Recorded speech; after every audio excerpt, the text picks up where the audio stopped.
So I did my fifth ketamine session today, and it went, not bad.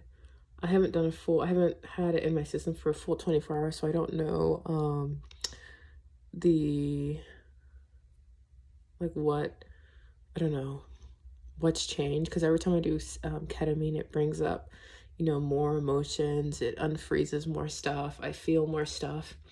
I was thinking the other day that I don't feel disgust yet. So someone could say something like, they did this and they're in jail, and I don't feel anything. Like, I don't feel, and that's really concerning. And I'm really glad that I've been in this free state like my whole life, that like caused me to just not like do anything, because I feel like I would have got myself in so much trouble. But they were saying stuff about, yeah, she did this and she's in jail now, and they're like, oh my gosh, like how can they do that, like, and I like felt nothing. I'm like, I didn't feel disgust, I didn't feel like remorse. I was just like, okay, yeah, I know it's wrong, so I'm like, yeah, but I don't feel like the actual like charged emotion behind that. So I'm really hoping that the more I take ketamine, the more emotions come back online. I'm 5 down, and I think I have 9 left. No, I think I have, yeah, 9 left to go. I think I have 14 in total. But today I did my ketamine, and I went to the beach because at the beach, I don't know, I feel really called by water. Whenever I'm by water, I feel very, I don't know, I feel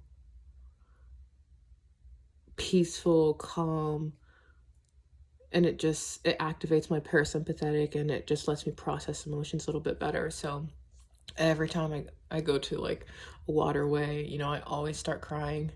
And I love crying because crying is like releasing emotions. And I sound weird because this is the first time I talked all day because I've been by myself. But I went to the beach. I cried. Well, last time I cried like 7 times, like stomach cries about 7 different things. Like, I just remember it just brings something up, and then I feel like, I cry and I feel better afterwards. Today I cried only like 4 times because I was on my phone. I went on TikTok, and I always get on like a TikTok hole and I can't get off of it. So I have been praying that the Lord, the more ketamine I take, the more he just lets me cry it all out, because crying for me is a way of release. I process it, think about it. I used to journal to process, but I can, just think it through and process that way. And then I know when my body's ready to release it. So I know before I get better, I have to heal. I have to release all of these stuck emotions from childhood. I wasn't allowed to cry. We weren't allowed to whine. We weren't allowed to do anything. We were little wind up soldiers. Life is hard, and just work through it. And so that's what we did. And for some of us, it was, it worked. For the others, we're doing terrible, you can tell by our lives. But yeah, so I really, really love crying. And I've cried last week. I think I cried 15 times in total. And I'm not even exaggerating. I cried 15 times last week. Today I cried 4, and then I'm not even crying. Like, I'm not counting like just now. I cried like 3 times. But I don't, my sister said something about bilateral therapy, and it like activates both sides of your brains, and it helps you like emotionally process. And so I got headphones from like the dollar store. It was about $5, and I was like, I want to try it because I'm already doing ketamine, and that speeded up my process. So before, I would think of something, I would journal, and something would come up, and it would take me like 4 or 5 days to process it. Like, I'd feel it in the like the tip of my throat, I need to cry, but it's like not yet. It would just go back down, and I'd go, and so like after a while, it would take me like 3 or 4 days, and then then it was like ready, and then I would like do like the gut cry. But with the ketamine, I what did I do? So I do the ketamine, and I like will cry that day. So it like speeds up the time.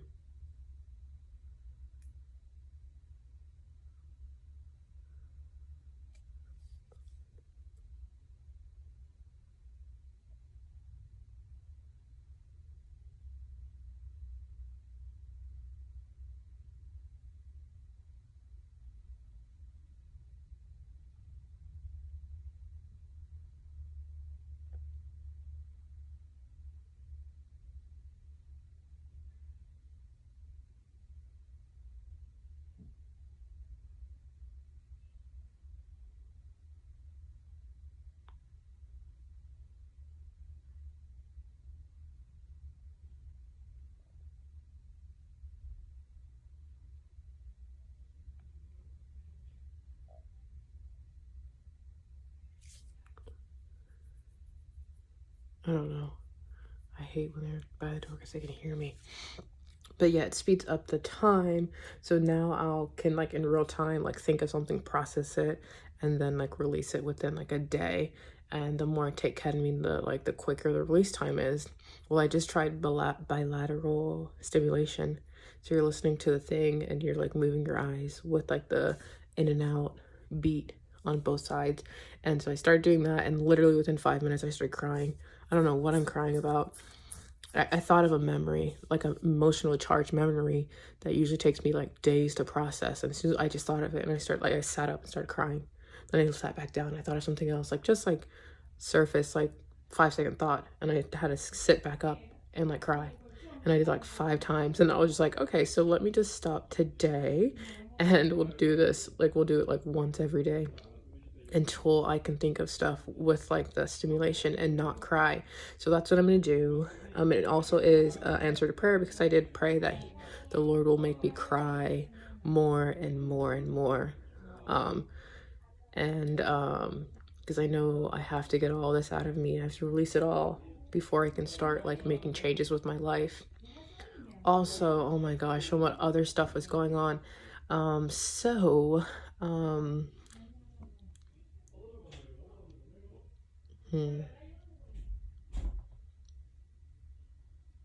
don't know, just like more realizations are coming back like to my mind. Like at my job, there's one girl that I've never spoke with her before, but she's friends with someone that I offended by looking at them wrong, I guess.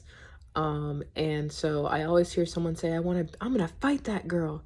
Whenever I hear that, I get so scared. Well, I wasn't registering as being scared, but my stomach would like start like, I'd feel like that feeling in the pit of my stomach. And I've been asking the Lord to humble me, and then like just like that, it happened again, and I'm like, I'm scared. And that's a big step for me, because I was always the strong one, always the one that was like, fearless, the big bad wolf. But it's like through working at this place full of just all ghetto people, I've realized that there's always going to be someone bigger and better and stronger than you. And so, it's been such a humbling experience. And so, whenever, this is the third time that I've heard her say, I want to fight her. And every time I go home crying. So the first time, her and her friend kind of confronted me, which I'm not used to being confronted because I didn't grow up like that. And that time I was suicidal. I was like, I can't go back to work. I'm not going to get a job. No one's hiring. I was suicidal. And then the second time I heard it, I was scared. I think I cried. I think I cried a little bit, and I just moved through it. The third time, which was yesterday, I had a full breakdown because I was realizing that I was, repeating the pattern again of like concealing all of this like emotions, trapping it, and that causes trauma. So I'm just like, let me just release it. And so I'm crying because like no one likes me there, because the one girl I offended is friends with everyone. She's been there for 2.5 years. And so everyone's like really mean. And then like as soon as I thought that, in my mind, all of the times where I was mean to people, I never physically did anything to someone, and I never was like bullying, like not like calling them mean names, but there's like a lot of times where I make people uncomfortable, and I know I make people uncomfortable, and I don't care. And so when I'm crying for myself, like my brain's bringing up all these times, and I'm just like, yeah, so this is my karma. And whenever you have someone in a humble, like someone that needs to be humbled, you want to put them in that environment, put them in there for a little bit, let them cook. And so I'm just like, man, I need to be there for a couple more months just so I can get a little bit more humbled. Because before this experience, I was the one doing it, and now I know what it feels like on the other side, and being scared out of your mind that someone's gonna pull off your wig in the middle of like work. And I'm just like, this is such a good humble experience. And also I'm like, this is like such like a very like self-aware thought, of like, well, I've done this to people in the future, and I was always the big bad wolf, and like this is my time to get humbled. Like there's like, I think the saying is like the person that's never got slapped before, like, and eventually that person gets slapped, and I'm just like, I rather get slapped right now and get my humbling out of the way than, go later down the line and have to like be in like apprehension of when it's coming. So I'm just like, well, it hurts.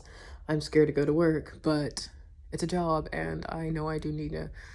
I was definitely cruel to people too. So this is karma for me.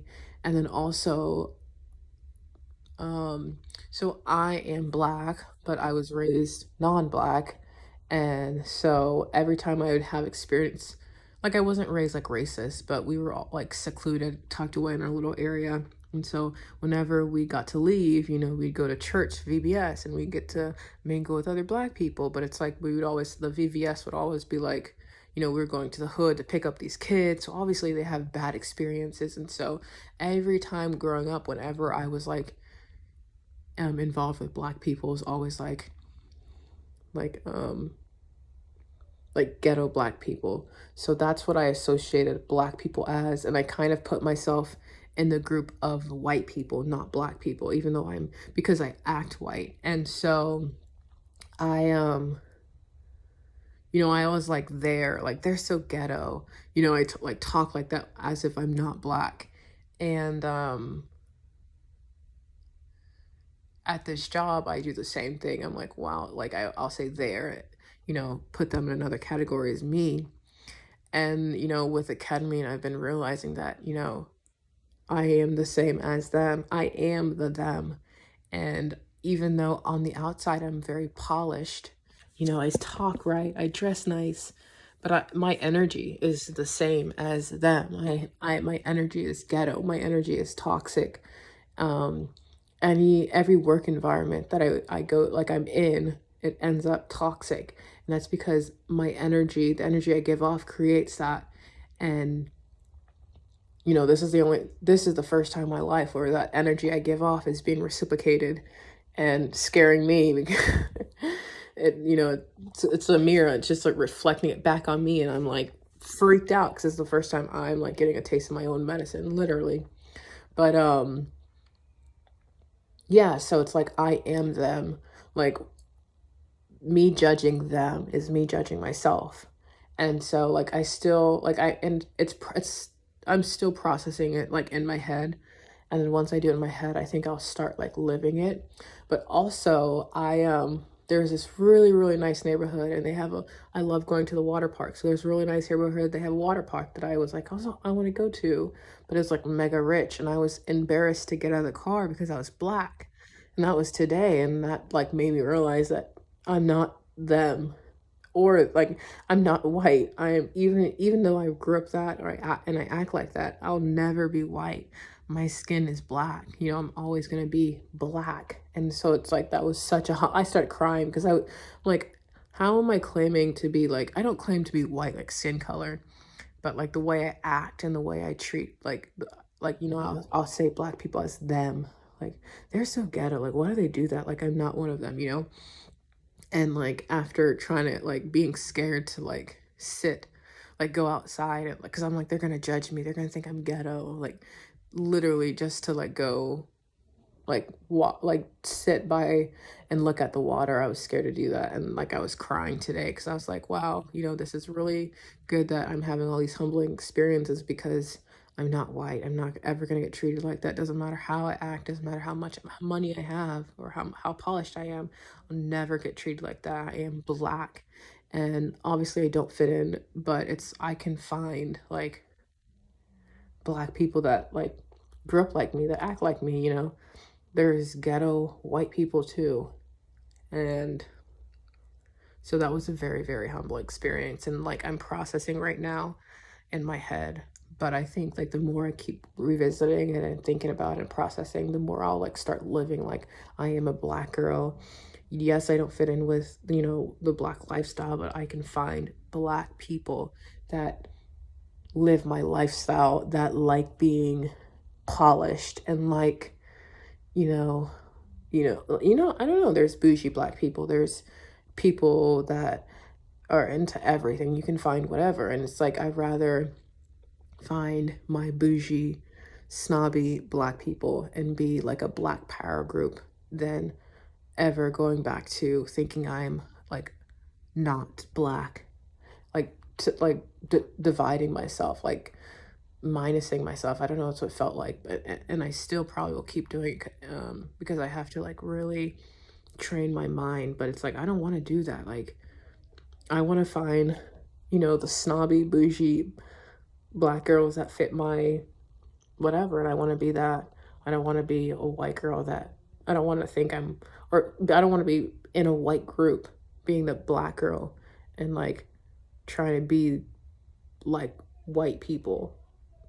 I don't know, it's in my head, but I don't know how to um explain it very well. But that was very eye-opening for me, and I'm just really thankful today that I've had a lot of eye-opening experiencing, a lot of humble experiences. And yeah, this is day one of ketamine. But so this is day one of the fifth dose, but I really thought that I would be farther along, because like there's all these people that take him right now, and they're like after one dose they're fine, and I'm just like, my symptoms, my depression and stuff like that goes away, but it comes back day three. And I'm just like, and I'm on dose five, but then I remember that I do have a lot more trauma.